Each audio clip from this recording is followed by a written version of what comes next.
আসসালামু আলাইকুম এভরিওয়ান, কি অবস্থা সবার? আই হোপ সকলে ভালো আছেন। আলহামদুলিল্লাহ, আপনাদের দোয়ায় আমিও ভালো আছি।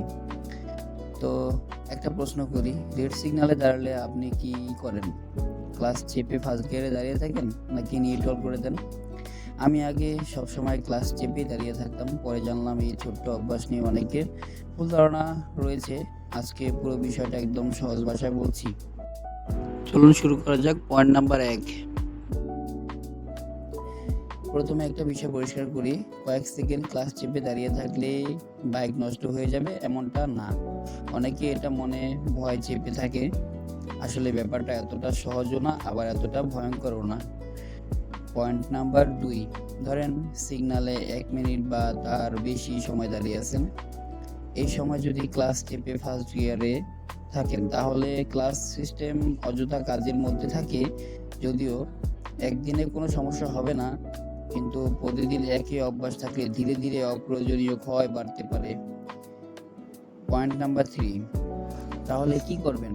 যদি বুঝতে পারেন 30 থেকে 40 সেকেন্ড বা তার বেশি সময় দাঁড়িয়ে থাকতে হবে, তাহলে নিউট্রাল করে দিয়ে হাতটা একটু রিল্যাক্স করুন। এতে আপনারও হাতও রেস্ট নিল, আপনিও রিল্যাক্সে দাঁড়ালেন। আবার চলার সময় সহজে গিয়ার দিয়ে রওনা দিন, এতে আপনারও আরাম হবে, বাইকেরও অপ্রয়োজনীয় চাপ কমতে থাকবে। পয়েন্ট নাম্বার 4, তবে যদি মাত্র 5 থেকে 10 সেকেন্ডের জন্য থামেন তাহলে শুধু ওই জন্য নিউট্রাল দেওয়ার দরকার নেই। সিচুয়েশন বুঝে সিদ্ধান্ত নিলেই হয়ে যাবে। সব জায়গায় একই নিয়ম প্রয়োগ করতে হবে এমন কোনো কথা নেই বা কোথাও লেখা নেই।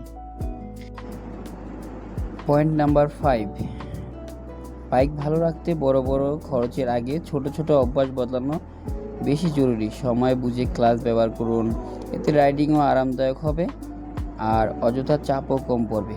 শেষ কথা, এটা না বললেই নয়, একটা কথা বলুন তো, আপনি কি সিগন্যালে দাঁড়ালে কি করেন? ক্লাস চেপে দাঁড়িয়ে থাকেন নাকি নিউট্রাল করে দেন?